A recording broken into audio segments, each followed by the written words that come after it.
Alright, so here's another thing. I think it's also... Alright, you guys just heard that? Pretty sure you guys did. So what I noticed every time when my filter been doing that,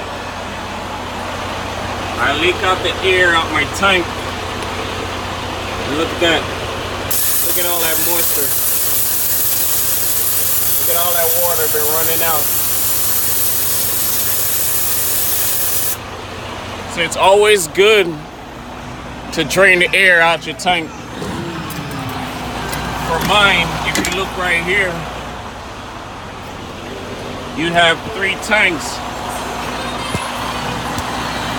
So here's one, and here's another one. Let me try to see if I can fix it. Turn this down, damn it. Alright, so here's one, and here's another one. So you have 2 right there. No moisture or nothing down there. Here's the second one.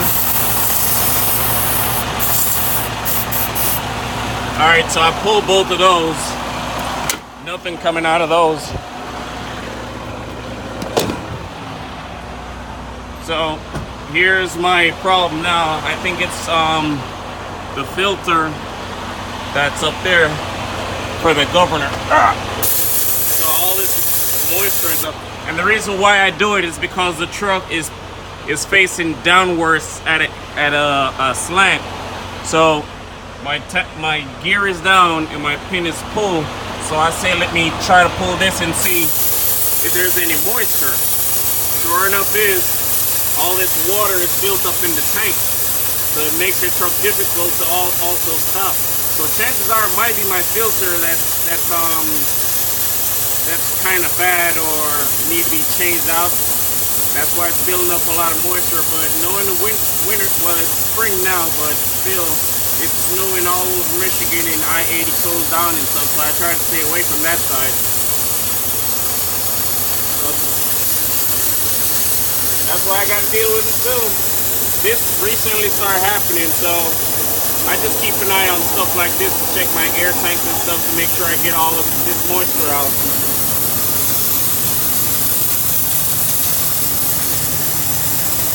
I still got a lot up in there. It's like it's almost finished. Get all that moisture out as much as you can. There you go.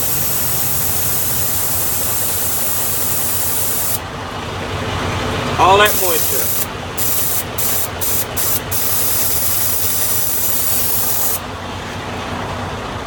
That's something you guys got to check on as well when you start owning your truck.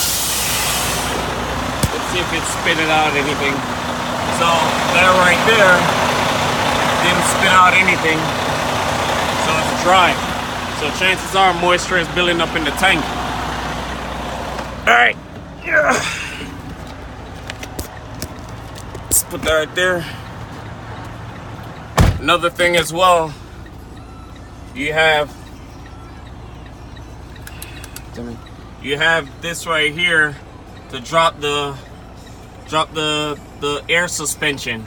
I generally push that in to drop it down, so it makes it easier on your suspensions back there. So when it's time to drop that trailer, you'll be good.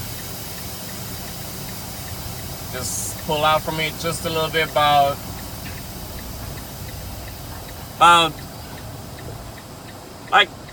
that much. Just pull out just a little and let the trailer drop from beneath it. And you just easily pull forward. You clear from it. Engage your suspension. Pull my brake. And that's that. So I sent in my empty call. I have another load going to South Carolina. It's going about my load offering. Message 7 of 300. So the one that I picked, I don't think I should be showing you guys that. But anyway, it wouldn't matter anyway. But the other one, let me shut this off. You have 5 unread messages. So the load that I pick from my offering, I pick because I'm already in here. So what I'll generally do, since I'm already here, I'll ask them if there's another load leaving out of here, rather than I gotta go drive 30, 40, 50, up to 100 and something miles to go get another load, rather than just pick something out of here. So I send a message to dispatcher and ask them, hey, do you guys have anything leaving out of here where I'm at? And then the planner looks, send me a load offering, and I have 3 loads. So one is going to South Carolina, and well, 2 is going to South Carolina, and 1 is going to Alabama. The one going to Alabama is 160 miles. So 160 miles, let's see, 160 miles is what? I got my chart back here to let me know.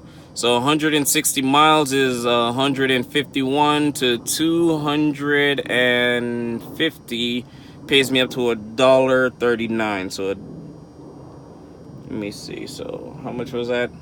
160 miles multiplied by $1.39. That load will pay me $222.40. So the other one, load offering number 2, is 184 miles. Multiply that by same thing, $1.39. That one is paying me $255.76. And I have half a tank of fuel, so when I get, and here's another one, 292 multiplied by, what is 292 up here? $1.14. It's gonna pay me $332.88. So I'll rather go with load offer number 1 because it's paying me more, and it's going to South Carolina, and the fuel in North Carolina and South Carolina is very cheap, like dirt cheap. So price for fuel now is I think $3.13 now. So going to South Carolina, it should be like $2.89 or $2.90 or somewhere in the $2 and some change. So when I get to South Carolina, I just fill my tank all the way up, instead of taking load offer 2, which is 184 miles, or Alabama, that's going 61 miles. I'm not really familiar with Alabama, how the loads are out there, but I do know South Carolina have a lot of long distance load. So that's the reason too why I picked South Carolina. So even if I get something from South Carolina, I can either take that now and start coming, either take something going to Florida, or it will send me up north somewhere back up to Illinois, Michigan, probably Pennsylvania, but that's just straight mountains, and you want to avoid mountains as much as possible. So that's another update for you guys. Other than that, I'm gonna shut down right out here anyway. So total hours that I got remaining that I did today was 9 hours 21 minutes. I did 10 hours 29 minutes yesterday, and the previous day after that I did 10 hours and 59 minutes. So, well, there's my hours of service, so you guys can see it. Focus! Focus, damn it! Let's do this.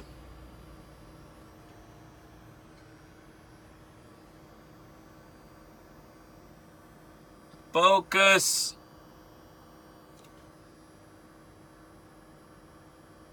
I don't think I want to focus. Let's see if up there we go. Alright. So there's my hours that I've done all week. So I did 4:30, 10:50, 59, 10:29, 9:21. And I'm gonna shut it down today because I did 8 hours of driving.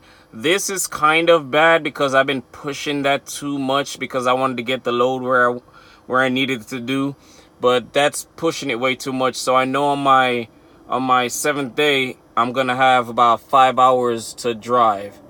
So I got 34 hours right now, 41 minutes, and that's all that's left. So I'm gonna pull out here, save those hours, because tomorrow I can just do it some slight hours and call that a day. So that's it for tonight. Be safe, guys. Take care.